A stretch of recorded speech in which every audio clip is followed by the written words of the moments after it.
Hi friends, let's read Disney's Beauty and the Beast. Once upon a time, in a faraway land, a young prince lived in a shining castle.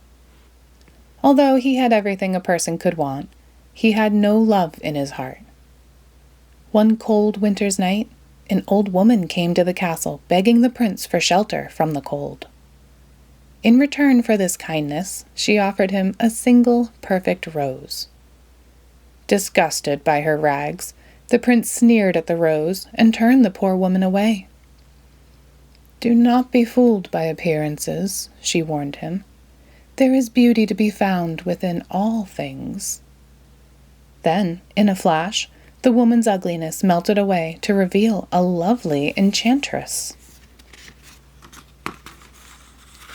As punishment for his selfishness, the enchantress turned the prince into a hideous beast, the castle into a dark fortress, and the servants into household objects. Before she left, she gave the prince 2 gifts: a magic mirror that allowed him to see the outside world, and the rose, which would only live until his 21st birthday. "If you learn to love another and earn her love in return before the last petal of the rose has fallen," said the enchantress, "the spell will be broken. If not, you will remain a beast forever." A few years passed. One day, in a village not far from the castle, a young girl named Belle was crossing the town square. Belle loved to read, and as usual, she had her nose in a book. The handsome but conceited Gaston watched her. Gaston admired Belle almost as much as he admired himself. "She is the girl I am going to marry," he declared. When Belle got home, her father Maurice greeted her excitedly. "I've just finished my latest invention," he exclaimed. "I hope it works." "Of course it will," Belle reassured him. "I'm sure it will win first prize at the fair." That afternoon, Maurice hitched his invention to his horse, Philippe, and set off for the fair. But Maurice and Philippe became lost as they rolled through the forest. Suddenly, they heard the howling of wolves. The frightened horse reared up in alarm, sending poor Maurice flying through the air. Maurice got up quickly and ran down a hillside with the wolves snapping at his heels. He saw an iron gate, slipped through it, and slammed it shut just in time. He followed a path until it came to a dark, forbidding castle. When no one answered his knock, Maurice opened the creaking door and let himself in. No sooner was he inside than a strange thing happened. A candlestick bowed and began talking to him. "Welcome, my good man," said the candlestick. Then a clock stepped out of the shadows and scolded the candlestick. "Lumiere, you know our master said not to let anyone in." "Oh, but now that he's here, Cogsworth," said Mrs. Potts, a talking teapot, "we must be kind to the old gentleman." Her teacup son, Chip, agreed. So they gave Maurice some tea, a bite to eat, and a chair to rest in. Suddenly, a dreadful beast burst into the room. "A stranger!" he roared. "What are you doing here?" I just needed a place to stay," said Maurice timidly. "I'll give you a place to stay," shouted the beast. Then he scooped up Maurice in his hairy paws and carried him off to the dungeon. Back at the village, Belle was waiting for her father to return when Gaston came to ask for her hand in marriage. Belle tried to say no politely. "I really don't deserve you," she started to say, but Gaston would not listen. He had her backed up against the door when Belle reached for the doorknob. She opened the door and sent him sprawling down the steps into a giant puddle. Later, Belle heard Philippe whinnying outside her window. "Where is father?" she said to the horse. "Did something happen to him?" Belle threw on a cloak and leaped onto Philippe's back. take me to Papa, she commanded. Philippe sped through the forest until he came to the dark and uninviting castle. Belle saw her father's hat lying just inside the gate. She tied Philippe to a post and followed the path up to the castle. "Papa, are you here?" cried Belle. She slowly pushed open the door of the castle and stepped inside. Lumiere, Cogsworth, Mrs. Potts, and Chip quietly followed Belle through the halls. "Isn't she lovely?" whispered Mrs. Potts. "Perhaps she's the one who will break the spell."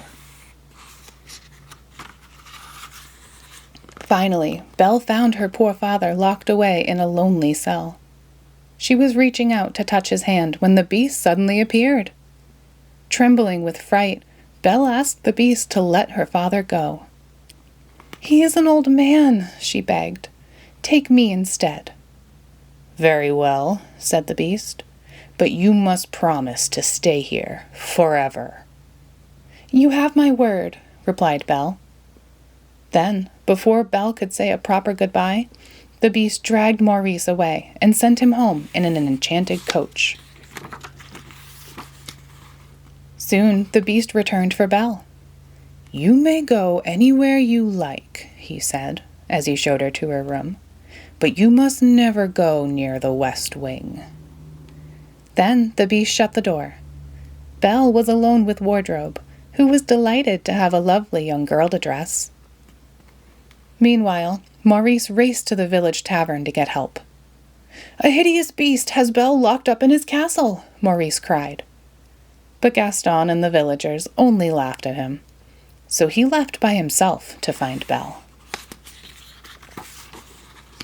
Later that night, Belle sneaked out of her room to eat and explore the castle. Cogsworth and Lumiere started to give Belle a tour, but she slipped away to see the forbidden west wing. "I wonder what he is hiding there," she said. When she came to the beast's room, she found the enchanted rose under a bell jar. She was about to touch its soft petals when the beast came charging towards her. "Don't touch that!" he bellowed. "I told you not to come here.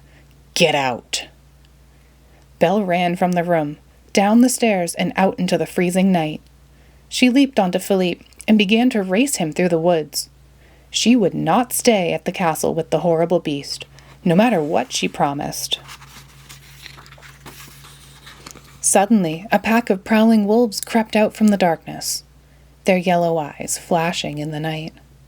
Philippe reared up in fear, and Belle tumbled to the ground. But before the fierce creatures could pounce on her, the beast came to Belle's rescue. The wolves attacked the beast with their sharp teeth and claws, but he fought them off. Belle mounted Philippe and was about to make her escape when she saw the injured beast stagger and fall. "I can't just leave him here," she said softly. "Help me get him back, Philippe." Together, Belle and the horse brought the beast back to the castle. Tenderly, Belle cleaned and bandaged the beast's wounds. "By the way," she said, "thank you for saving my life." Belle smiled at the beast for the first time. Shyly, he smiled back. In the days that followed, the beast took Belle for walks in the garden and showed her his library. In return, Belle began to teach him how to behave like a gentleman. Slowly, Belle and the beast were becoming friends. One night after dinner, the beast bashfully led Belle to the ballroom.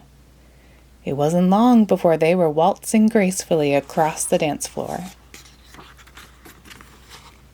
"Are you happy here?" the beast asked. "Yes," said Belle. "If only I could see Papa." "There is a way," said the beast, handing her the magic mirror. Belle gasped at the sight of her father, sick and lost in the forest. "You must go to him," said the beast sadly. "Take the mirror with you." Belle found her father, and with the help of Philippe, she got him home to bed. Soon Maurice was well again. Not long after, a strange man came to their door. Gaston and the villagers were with him. Gaston tells me that Maurice has been raving about a beast, the man told Belle. I have come to take your father away to the asylum. Never, replied Belle. I will prove to you that my father is not crazy. She held up the magic mirror so that everyone could see the beast. The villagers cried out in fright when they saw the beast in the mirror. That beast is dangerous, Gaston shouted. I say we go to the castle and get rid of him before he harms anyone. Belle tried to stop them, but it was no use. Soon the angry crowd was storming the beast's castle. As Gaston ran upstairs to search for the beast, the villagers broke into the dining hall. But the beast's loyal servants were ready and waiting to attack. The villagers were no match for the pitchers, clocks, footstools, and brushes.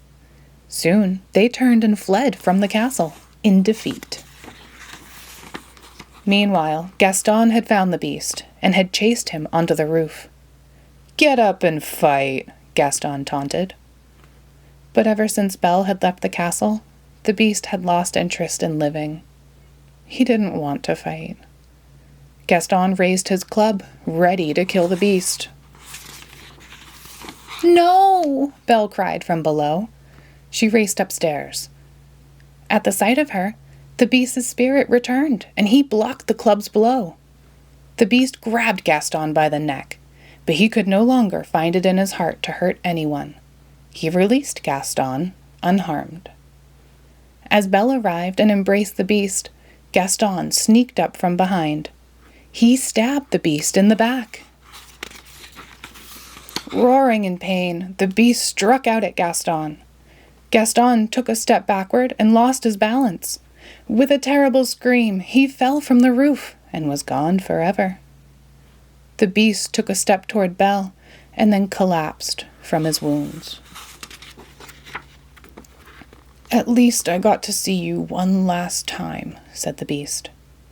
You're going to be all right, said Belle through her tears. Then she whispered, I love you. In the beast's room, Lumiere and Cogsworth watched in despair as the rose shed its last petal. But then a sparkling, magical light surrounded the beast.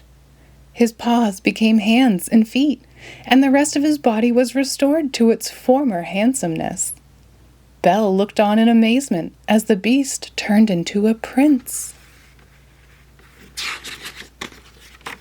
One by one, the objects in the household became human again. The spell was broken. The prince and Belle looked into each other's eyes. As they kissed, they knew that they would live happily ever after. Thanks for reading Disney's Beauty and the Beast with us.